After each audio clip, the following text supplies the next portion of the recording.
Hi ಹಾಲ್ ಎಲ್ರಿಗೂ ನಮಸ್ಕಾರ. ಇವತ್ತಿನ ನಿನ್ನ ಜೊತೆ ನನ್ನ ಕತೆ ಸೀರಿಯಲಲ್ಲಿ ಇವತ್ತೆಲ್ಲ ಏನಾಯಿತು ಅಂತ ನಾನು ನಿಮ್ಗೆ ಹೇಳ್ತೀನಿ. ಬನ್ನಿ ಅದಕ್ಕೂ ಮುಂಚೆ ಯಾರೆಲ್ಲ ನನ್ನ ಚಾನಲ್ ನೋಡ್ತಿದ್ದೆ ಪ್ಲೀಸ್ ಸಬ್ಸ್ಕ್ರೈಬ್ ಮಾಡ್ಕೊಂಡು ನೋಡಿ. ಸಂಜಿಕೆ ಶುರುವಿನಲ್ಲಿ ಸತ್ಯ ಹಾಗೂ ಅಜಿತ್ ಮತ್ತು ಅವ್ರ ಅಮ್ಮ ಎಲ್ಲ ಬಂದು ಊಟ ಮಾಡ್ಕೊಂಡು ತೊಗೊಂಡು ಬಂದು ಡೈನಿಂಗ್ ಟೇಬಲ್ ಮೇಲೆ ಇಡ್ತಾರೆ. ಅಜಿತ್ ಇದ್ದವನು ಹೋಗ್ಬಿಟ್ಟು ಸತ್ಯಣ್ಣ ಹೋಗ್ಬಿಟ್ಟು ಭೂಮಿನ ಕರ್ಕೊಂಬ ಅಂತ ಹೇಳ್ತಾರೆ.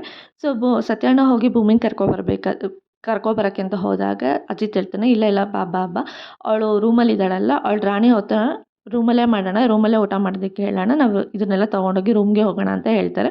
ಅದಕ್ಕೆ ಇವರೆಲ್ಲ ಹೌದಾ ಸರಿ ಸರಿ ಆಯಿತು ಹಂಗೆ ಮಾಡೋಣ ಅಂತ ಹೇಳ್ತಾರೆ. ಅಜಿತ್ ಅದಕ್ಕೆ ಅಡುಗೆ ಮಾಡಿದ್ದನ್ನೆಲ್ಲ ತಟ್ಟೆಗೆ ಹಾಕ್ಕೊಂಡು ಬಡಿಸ್ಕೊತಾ ಇರ್ತಾನೆ. ಅದಕ್ಕೇನೆ ಅಜಿತ್ ಹೋಗಬೇಕಾದ್ರೆ ಸತ್ಯಾಗೂ ಮತ್ತು ಅವ್ರ ಅಮ್ಮಂಗೆ ಹೇಳ್ತಾರೆ, ನೀವು ಮಾಡಿದ ಹೆಲ್ಪಿಗೆ ತುಂಬ ಥ್ಯಾಂಕ್ಸ್ ಅಂತ ಹೇಳ್ತಾರೆ. ನೀವು ಮಾಡಿರೋ ಹೆಲ್ಪ್ ನಂಗೆ ತುಂಬ ಇಷ್ಟ ಆಯಿತು, ನನಗೊಂದು ಹೆಲ್ಪ್ ಮಾಡ್ತೀರಾ ಅಂತ ಕೇಳ್ತಾನೆ. ಅದಕ್ಕೆ ಅವ್ರ ಅಮ್ಮ ಇದನ್ನು ಹೌದಾ ಸರಿ ಏನಾಯಿತು ಕೇಳು ಅಂತ ಹೇಳ್ತಾರೆ. ಅದಕ್ಕೆ ಅವನಿದ್ದಳು ಏನಿಲ್ಲ 1.5 ಮೊಳ ಹೂ ಬೇಕಿತ್ತು ನನಗೆ ಅಂತ ಹೇಳ್ತಾರೆ. ಹೂನಾ ಏನಕ್ಕೆ ಅಂತ ಕೇಳ್ತಾರೆ. ಏನಿಲ್ಲ ನನಗೆ ಬೇಕು ಅಂತ ಹೇಳ್ತಾನೆ. ಹೌದಾ ಸರಿ ತೊಗೊಬರ್ತೀನಿ ಆಯಿತು ಅಂತ ಹೇಳ್ತಾರೆ. ಅದಕ್ಕೆ ಅವ್ರ ಅಮ್ಮಂಗೆ ತಮಾಷೆ ಮಾಡ್ತಿರ್ತಾನೆ, ಅಮ್ಮ ನೀವು ಕೋಪದಲ್ಲಿದ್ದರೂ ನೀವು ತುಂಬ ಚೆನ್ನಾಗಿ ಕಾಣ್ತೀರಾ ಅಂತ. ಅದಕ್ಕೆ ಅವರೆಲ್ಲ ನಗ್ತಾ ಇರ್ತಾರೆ. ಅದೇ ಟೈಮ್ಗೆ ಸತ್ಯಣ್ಣ ರೂಮಿಗೆ ಬಂದು ಭೂಮಿಗೆ ಊಟ ಕೂತ್ಕೊ ಅಂತ ಹೇಳ್ತಿರ್ತಾರೆ. ಅವಾಗೆಲ್ಲ ರೆಡಿ ಮಾಡ್ಕೊಡ್ತಿರ್ತಾರೆ. ನೀರು ತೊಗೊಂಬಂದು ಟೇಬಲ್ ಮೇಲೆಲ್ಲ ಇಟ್ಟು ಅವ್ನಿಗೆ ಹೆಲ್ಪ್ ಮಾಡ್ತಿರ್ತಾರೆ. ಅದೇ ಟೈಮ್ಗೆ ಅಜಿತು ಮತ್ತು ಅವ್ರ ಅಮ್ಮನೂ ಬರ್ತಾರೆ. ಅದಕ್ಕೆ ಭೂಮಿ ಏನು ಇದೆಲ್ಲ ಮಾಡ್ತಿದ್ದೀರಾ ನೀವು ಅಂತ ಕೇಳ್ತಾರೆ. ಏನಿಲ್ಲ ನಿಮ್ಗೆ ಹುಷಾರಿಲ್ವ, ಹಂಗಾಗಿ ಅಜಿತ್ ಇದನ್ನೆಲ್ಲ ತಯಾರಿ ಮಾಡಿರೋದು, ಅವನಿಗೋಸ್ಕರ ಇದು ಮಾಡ್ತಿರೋದು ಅಂತ ಹೇಳ್ತಾರೆ. ಅಜತ್ತೆ ನಿನಗೆ ರಾಣಿ ಅವತಾರ ಕೊಡಬೇಕು ಅಂತ 5 ಸ್ಟಾರ್ ಹೋಟೆಲ್ ಥರ ಫುಲ್ ಎಲ್ಲ ರೆಡಿಯಾಗಿ ಬರ್ತಿದ್ದಾನೆ ಅಂತ ಹೇಳ್ತಾರೆ ಸತ್ಯಣ್ಣ. ಅದೇ ಟೈಮ್ಗೆ ಅಜಿತ್ ಊಟ ತೊಗೊಂಡು ಬರ್ತಾನೆ. ತಗೋ ಊಟ ರೆಡಿಯಾಗಿದೆ ಅಂತ ಹೇಳ್ತಿರ್ತಾನೆ. ನಾನು ನಿನಗೋಸ್ಕರ ಊಟ ಮಾಡ್ಕೊಂಡು ತೊಗೊಂಡು ಬಂದಿದ್ದೀನಿ, ತಗೋ ತಿನ್ನು ಅಂತ ಹೇಳ್ತಾ ಇರ್ತಾನೆ. ಹೀಗೆ ಅಂತ ಅನ್ನ ಸಾಂಬಾರು ಮಾಡಿದ್ದೀನಿ, ಹಪ್ಪಳ ಸಂಡಿಗೆ ಮನೇಲಿ ಖಾಲಿಯಾಗಿತ್ತು, ಮಾಡೋದಕ್ಕೆ ನನಗೆ ಬರೋಲ್ಲ, ಉಪ್ಪು ಮತ್ತು ಉಪ್ಪಿನಕಾಯಿ BP ರೈಸ್ ಆಗಿಬಿಡುತ್ತೆ, ಹಂಗಾಗಿ ನಿನ್ಗೆ ಹುಷಾರಿಲ್ಲ ಅಂತ ನಾನು ತಂದಿಲ್ಲ ಅಂತ ಹೇಳ್ತಿರ್ತಾನೆ. ತಗೋ ಆಯಿತು ತಿನ್ನು ಅಂತ ಹೇಳ್ತಿರ್ತಾನೆ. ಭೂಮಿ ಹೇಳ್ತಾಳೆ ಏನಿದೆಲ್ಲ ಅಂತ. ಅದಕ್ಕೆ ಅಜಿತ್ ಹೇಳ್ತಾನೆ, ನಿನ್ಗೆ ಇದೆಲ್ಲ ಆಗಿಲ್ಲ ಅಂದರೆ ನನ್ನ ಅಸಿಸ್ಟೆಂಟ್ 1 and 2 ಇದ್ದಾರೆ, ಬೇಕಾದ್ರೆ ನೀನು ತಿನ್ಬೋದು ಅಂತ ತಮಾಷೆ ಮಾಡ್ತಾ ಇರ್ತಾನೆ. ಅದಕ್ಕೇ ಎಲ್ಲರೂ ನಗ್ತಾ ಇರಬೇಕಾದ್ರೆ ಇದಕ್ಕಿಂತ ಚೆನ್ನಾಗಿ ನೀವು ಹೇಳ್ತೀರಾ ಅಂತ ಅಜಿತ್ ಸತ್ಯನ್ ಕೇಳ್ತಾರೆ. ಇಲ್ಲ ಇಲ್ಲಪ್ಪ ನನಗೇನು ಬರಲ್ಲ, ನೀನೇ ಕಂಟಿನ್ಯೂ ಮಾಡು, ನೀನೇ ಚೆನ್ನಾಗಿ ಮಾಡ್ತಿದ್ದೆ ಅಂತ ಎಲ್ಲ ಹೇಳ್ತಾ ಇರ್ತಾರೆ. ಅಜಿತ್ ಇದ್ದವನು ನೀವೆಲ್ಲ ಸ್ಟಾರ್ಟ್ ಮಾಡಿ ಅಂತ ಹೇಳ್ತಾರೆ. ಅದಕ್ಕೆ ಅವರಿಬ್ಬರು ಇದ್ದವ್ರು ಎಲ್ಲರೂ ಸ್ಟಾರ್ಟ್ ಮಾಡ್ತಾರೆ. ರಾಣಿ ಮಹಾರಾಣಿ ಬಹುಪರ ಅಂತ ಎಲ್ಲ ಹೇಳ್ತಿರ್ತಾರೆ. ಸುಮ್ಮನೆ ತಮಾಷೆ ಮಾಡ್ತಾ ಇರ್ತಾರೆ. ಅದಕ್ಕೇನು ಊಟ ಮಾಡಿ ತಿನ್ನು ಅಂತ ಅಜಿತ್ ಹೇಳ್ತಾನೆ. ಅವಳು ತಿನ್ನೋಕ್ಕೆ ಅಂತ ಹೋದಾಗ, ಭೂಮಿ ತಿನ್ನೋಕ್ಕೆ ಅಂತ ಹೋದಾಗ, ಇರು ನೀನು ತಿನ್ನಬೇಡ, ನನ್ನ ಕೈಯಾರ ನುಂಗಿಸ್ತೀನಿ ಅಂತ ಹೇಳ್ತಾನೆ. ಅದಕ್ಕೆ ಸತ್ಯನು ಏನು ನುಂಗಿಸ್ತಾನೆ ಎಲ್ಲ ಕಣೋ, ತಿನ್ನಿಸ್ತೀನಿ ಅಂತ ಹೇಳೋ ಅಂತ ಹೇಳ್ತಾರೆ. ಹೌದು ತಿನ್ನಿಸ್ತೀನಿ, ನನ್ನ ಸ್ಕೂಲ್ ಡೇಸಲ್ಲಿ ಹಿಂಗೆ ಹೇಳಿ ಅಭ್ಯಾಸ ಆಗಿಬಿಡುತ್ತೆ, ಸಾರಿ ಅಂತ ಹೇಳ್ಬಿಟ್ಟು ಅವನೇ ಅವ್ನ ಕೈಯಾರೆ ತಿನ್ನಿಸ್ತಾ ಇರ್ತಾನೆ ಭೂಮಿಗೆ ಊಟನ. ಊಟ ಮಾಡಿಸ್ಬೇಕಾದ್ರೆ ಭೂಮಿ ಅವಳ ಮನಸ್ಸಲ್ಲಿ ಅವ್ರನ್ನ ನೋಡಿ ಅಂದ್ಕೊತಾ ಇರ್ತಾರೆ, ಎಷ್ಟು ಒಳ್ಳೆಯವರು ಇವರು, ಬಿದ್ದಾಗ ಸಮಾಧಾನ ಮಾಡ್ತಾರೆ, ಎದ್ದಾಗ ಖುಷಿ ಪಡ್ತಾರೆ, ಎಷ್ಟು ಒಳ್ಳೆಯವರು ಇವರು ಯಾಕೆ ಹೀಗಿದ್ದಾರೆ, ಅಕಸ್ಮಾತ್ ಇವ್ರ ಮನಸ್ಸಲ್ಲಿ ಏನಾದರೂ ನನ್ನ ಬಗ್ಗೆ ಏನಾದರೂ ಪ್ರೀತಿ ಆಗಿಬಿಟ್ಟಿದೆಯಾ ಅಂತೆಲ್ಲ ಯೋಚನೆ ಮಾಡ್ತಿರ್ತಾಳೆ.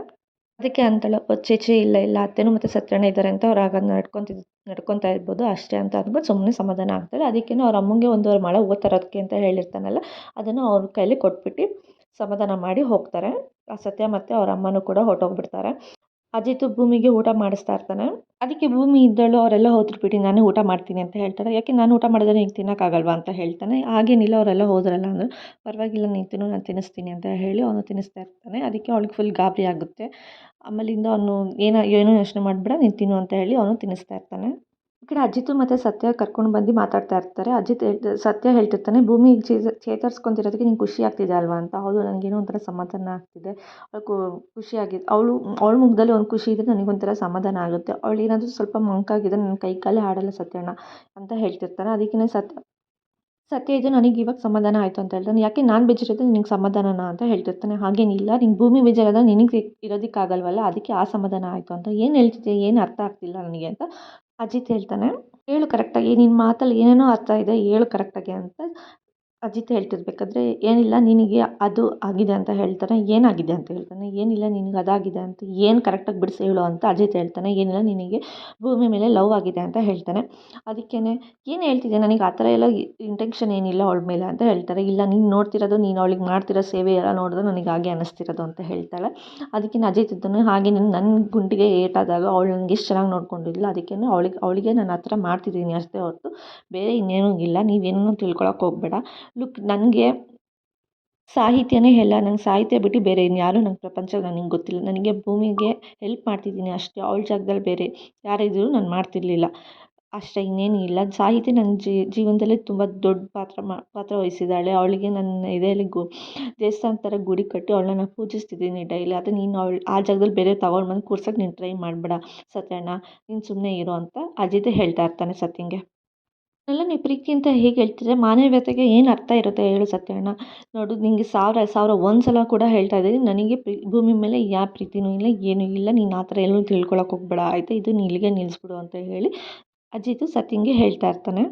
ಈ ಕಡೆ ಅಜಿತ್ ಪೊಲೀಸರಿಗೆ ಕಾಲ್ ಮಾಡಿಬಿಟ್ಟು ಗ್ರೀನ್ ಹಾಸ್ಪಿಟಲಿಂದ ಒಂದು ನರ್ಸ್ ಬರ್ತಿದ್ದಾರೆ. ಅವ್ರನ್ನ ನಮ್ಮ ಅಜ್ಜಿ ನೋಡ್ಕೊಳಕ್ಕೆ ಬರ್ತಿದ್ದಾರೆ. ಅವ್ರ ಬಗ್ಗೆ ನಂಗೆ ಡೀಟೇಲ್ಸ್ ಬ್ಯಾಕ್‌ಗ್ರೌಂಡ್ ಎಲ್ಲ ಬೇಕು. ಪ್ಲೀಸ್ ನನಗೆ ಕಾಲ್ ಮಾಡಿ ಎಲ್ಲ ಡೀಟೇಲ್ಸ್ ಹೇಳಿ ಅಂತ ಪೊಲೀಸ್‌ಗೆ ಹೇಳ್ತಿರ್ತಾನೆ. ಈ ಕಡೆ ಭೂಮಿ ಒಬ್ಬಳೇ ರೂಮಲ್ಲಿ ಕೂತ್ಕೊಂಡಿರ್ಬೇಕಾದ್ರೆ ಅಜಿತ್ ಹೋಗ್ಬಿಟ್ಟು ನೋಡ್ತಾನೆ ಫುಲ್ ಹುಷಾರಾಗಿದೆ ಏನು ಅಂತೇಳಿ ಟೆಂಪ್ರೇಚರ್ ಚೆಕ್ ಮಾಡೋದಕ್ಕೆ ಅಂತ ಅವಳು ಬಾಯ್ ಟೆಂಪ್ರೇಚರ್ ಚೆಕ್ ಮಾಡ್ತಿರ್ತಾನೆ. ಹುಷಾರಾಗಿರ್ತಾಳೆ ಫುಲ್ಲು. ಅದೇ ಟೈಮ್ಗೆ ಅವ್ರ ಅಮ್ಮನೂ ಕೂಡ ರೂಮಿಗೆ ಬರ್ತಾರೆ. ರೂಮ್ಗೆ ಬಂದುಬಿಟ್ಟು ಅವಳಿಗೆ ನೀರು ತೊಗೊಂಬಂದಿರ್ತಾರೆ. ನೀರು ಕೊಡ್ಸೋಕ್ಕೆ ಅಂತೇಳಿ ಕೂಡಿಸ್ತಾ ಇರ್ತಾರೆ. ಆಗ ಅವ್ರ ಅಮ್ಮ ಹೇಳ್ತಾರೆ, ಇಡೀ ಸಮಾಜ ನಿಂಗೆ ಬ್ಯಾಡ್ ಮಾಡಿ ತೋರಿಸಿದ್ರು ಅವ್ನು ನಿನ್ನ ಕಾವಲಾಗಿ ನಿಂತಿದ್ದಾರೆ. ಇದೇ ರೀತಿ ನೀವಿಬ್ಬರು ಇರಬೇಕು, ಯಾವ ದೃಶ್ಯನೂ ನಿಮ್ಮಿಬ್ಬರಿಗೂ ತಾಕಬಾರ್ದು ಅಂತ ಅವ್ರ ಅಮ್ಮ ಹೇಳ್ತಾ ಇರ್ತಾರೆ. ಇಂಥ ಅದೃಷ್ಟ ಎಷ್ಟು ಜನ ಹುಡುಗಿರಿಗೆ ಸಿಕ್ಕಿರುತ್ತೆ ಹೇಳು ಭೂಮಿ, ನೀನು ತುಂಬ ಪುಣ್ಯವಂತ, ನೀನು ತುಂಬ ಅದೃಷ್ಟ ಅಂತ ಅವ್ರಮ್ಮ ಭೂಮಿಗೆ ಹೇಳ್ತಿರ್ತಾರೆ. ಅದಕ್ಕೆ ಭೂಮಿ ಅವಳ ಮನಸ್ಸಲ್ಲಿ ಅಂದ್ಕೊತಾ ಇರ್ತಾಳೆ, ಇನ್ನು ಎಷ್ಟು ದಿನ ಅತ್ತೆ ಈ ಅದೃಷ್ಟ ಇರುತ್ತೆ, ಅವ್ರ ಕೈ ಹಿಡಿಯೋ ಹುಡುಗಿಗೆ ಅದೃಷ್ಟ ಇರುತ್ತೆ, ನನಗಿರಲ್ಲ ಅಂತ ಅವಳ ಮನಸ್ಸಲ್ಲಿ ಅಂದ್ಕೊತಾ ಇರ್ತಾಳೆ.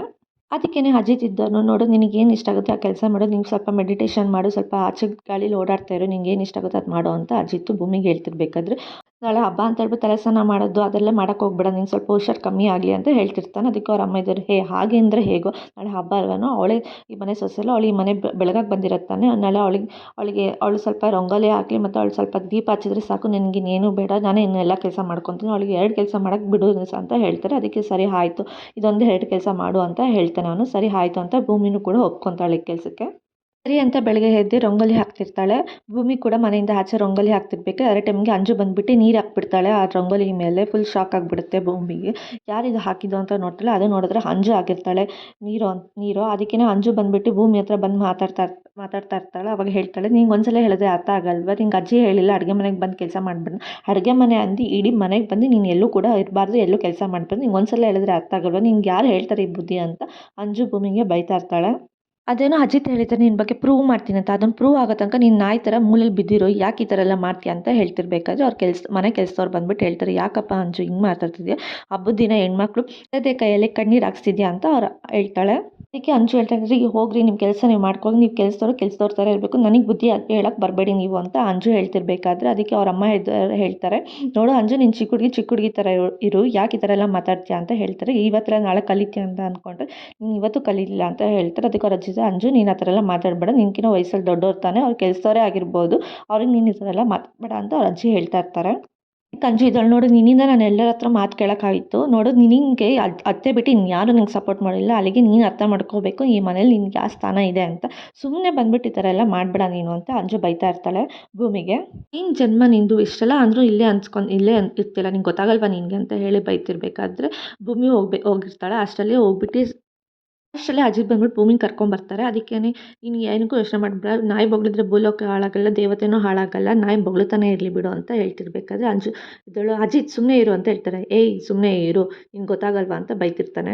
ಅಜಿತ್ ಇದ್ದವನು, ಬಾ ಚಿನ್ನ ನಾವು ಮತ್ತೆ ರಂಗೋಲಿ ಹಾಕೋಣ ಅಂತ ಹೇಳ್ತಾನೆ. ಅದಕ್ಕೇನೆ ಮತ್ತೆ ನೀರು ಸುರಿತೀನಿ ಅಂತ ಅಂಜು ಹೇಳ್ತಾಳೆ. ಈ ಸಲ ಯಾರು ನೀರು ಸುರಿತಾರೆ ಅವ್ರ ಕಣ್ಣಲ್ಲಿ ರಕ್ತ ಬರುತ್ತೆ ಅಂತ ಹೇಳ್ತಾನೆ. ಅಷ್ಟರಲ್ಲಿ ಎಲ್ಲರೂ ಹೊರಟೋಗ್ಬಿಡ್ತಾರೆ. ಸರಿ ನೀವು ರಂಗೋಲಿ ಹಾಕಿ ಅಂತ. ಅದೇ ಟೈಮ್ಗೆ ರಂಗೋಲಿ ಹಾಕ್ತಿರ್ಬೇಕಾದ್ರೆ ನಿನ್ನ ಸೀರೆ ಎಲ್ಲ ಕೊಳೆ ಆಗಿದೆ, ನೀರಾಗಿದೆ, ನೀನು ಉಪ್ಪಿಟ್ಟು ನೆಕ್ಸ್ಟ್ ರಂಗೋಲಿ ಹಾಕ್ಬಿಟ್ಟು ಸೀರೆ ಚೇಂಜ್ ಮಾಡ್ಕೊಬಾ ಅಂತ ಅಜಿತ್ ಭೂಮಿಗೆ ಹೇಳ್ತಾರೆ. ಸರಿ ಅಂತ ಹೇಳ್ತಾರೆ. ಈ ಕಡೆ ಅವ್ರ ಅಮ್ಮ ಎಲ್ರೂ ಕೂಡ ಕರಿತಾ ಇರ್ತಾರೆ. ಅವರ ತಮ್ಮಂಗೂ ಕೂಡ ಕಾಲ್ ಮಾಡಿ ಕರಿತಾ ಇರ್ತಾರೆ. ಬಾ ಇವತ್ತು ಹಬ್ಬ ಅಲ್ವಾ, ಎಲ್ಲಿದ್ಯಾ ನೀನು, ಇವತ್ತು ಪೂಜೆ ಇಟ್ಕೊಂಡಿದ್ದೀನಿ ನಾನು ಸಂಜೆ, ನೀನು ಅಲ್ಲಿಗೆ ಬಾ ಡೈರೆಕ್ಟಾಗಿ, ಇವತ್ತು ಎಲ್ಲರಿಗೂ ಎಣ್ಣೆ ಹಾಕಿ ಹಬ್ಬ ಮಾಡ್ತಾಯಿದ್ದೀವಿ ನಾವು ಅಂತ ಹೇಳ್ತಾರೆ. ಅವಾಗ ಅಷ್ಟರಲ್ಲಿ ಎಲ್ಲರೂ ಬಂದುಬಿಟ್ಟು ಕರಿತಾ ಇರ್ತಾರೆ. ಅವಾಗ ಅವ್ರ ಅಪ್ಪ ಬಂದು ಕುತ್ಕೊತಾರೆ. ಅವಾಗ ಅಜಿತು ಬರ್ತಾನೆ. ಅಜಿತ್ಗೆ ಅವ್ರ ಅಜ್ಜಿ ಇದ್ದವರು, ಇವತ್ತು ಎಲ್ಲಿ ಹೋದ್ಲು ಅಂಜು ಅಂತ ಕೇಳ್ತಾರೆ. ಅಂಜು ಹೋಗಿ ಪಾರ್ಲರ್ಗೆ ಹೋಗಿದ್ದಾಳೆ ಅಂತ ಅವ್ರ ಅತ್ತೆ ಹೇಳ್ತಾರೆ. ಹೌದಾ, ಸರಿ ಆಯಿತು, ಯಾರ ಕೈಲಿ ಎಣ್ಣೆ ಹಚ್ಚೋದು, ಸರಿ ಆಯಿತು ನಾನೇ ಹಚ್ತೀನಿ ಅಂತ ಹೇಳ್ತಾರೆ. ಅದಕ್ಕೆ ನೀವೆಲ್ಲ ಯಾಕೆ ಹಚ್ತೀರ, ನನ್ನ ಹೆಂಡ್ತಿ ಇಲ್ವಾ, ನನ್ನ ಹೆಂಡ್ತಿ ಭೂಮಿ ಇಲ್ವಾ, ಚಿನ್ನ ಇಲ್ವಾ, ಅವಳೇ ಹಚ್ತಾಳೆ ಅಂತ ಹೇಳ್ಬಿಟ್ಟು ಅವನು ಭೂಮಿನ ಹೋಗ್ಬಿಟ್ಟು ಕರ್ಕೊಂಬರೋಕ್ಕೆ ಅಂತ ಹೋಗ್ತಾರೆ. ಬಾ ಚಿನ್ನ ಹೋಗೋಣ ಅಂತ ಹೇಳ್ತಾರೆ. ಅದಕ್ಕೆ ಭೂಮಿ ಇದ್ದವಳು, ಇಲ್ಲ ನಾನು ಬರಲ್ಲ, ಎಲ್ರಿಗೂ ಸರಿ ಸುಮ್ಮನೆ ಇರೋ ಬಾ ಅಂತ ಹೇಳ್ಬಿಟ್ಟು ಸುಮ್ಮನೆ ಸಮಾಧಾನ ಮಾಡಿ ಕರ್ಕೊಂಬರ್ತಾನೆ.